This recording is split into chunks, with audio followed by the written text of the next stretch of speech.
Hi, I'm Dave with searchingforsimple.com, and I wanted to walk through some of the preparations and how we plan our budget-conscious spending for working on a homestead with a cash spending basis. No loans from the bank, doing this totally debt-free.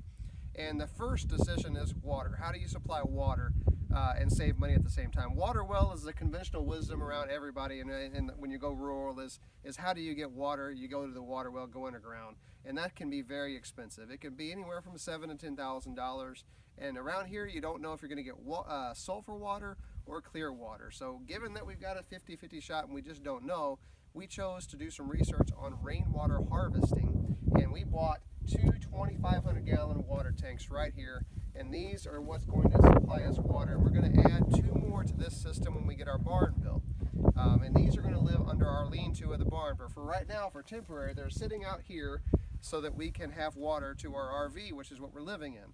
So why don't we run to the back of the pipes here and have a look and see what's going on. All right, so we're here on the back side of the water tanks, and remember what I said earlier, this is a temporary setup. The idea is all this goes in our barn later, but for now we're hooked up to our RV. We've got a pump house set up, and we need to keep all this nice and warm during the winter. So it's in December here in southern Missouri. We've already had a 19-degree and a 12-degree day back to back, so pretty cold temps when we still had water. And here's how we've done that, is we've got Schedule 40 pipe here, 1.5 inch Schedule 40, and I've got an electrical heated strip, and you just run that the long axis of the pipe. You don't run around it in a circle like that, you run it right along with the length of the pipe.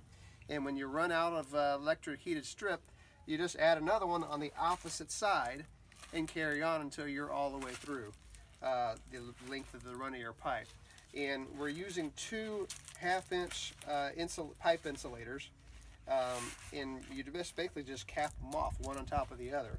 And I use some electrical tape to tape the heated strip to it, to the pipe, and then we use duct tape to firm the whole system together. Works really well, but we wanted to add some extra insulation for those really cold days. And how do we do that? Well, we added some barrier here, a wooden barrier and some cinder block barriers, and we're going to backfill the rest of this with sand. And I'm also going to put over the valves, and we just found this at your local store here, and it's basically just a storage container. Just cut it out and fit it over the pipe, and we're going to put some hay in there and try to pack this with much insulated hay as we could to keep it as warm as possible. So that's what we're doing. I've never seen anybody do this on the internet. This is completely experimental, so we'll let you know how it goes. If you have any comments, leave them on the webpage. We'll be back with you soon and let you know how things are going.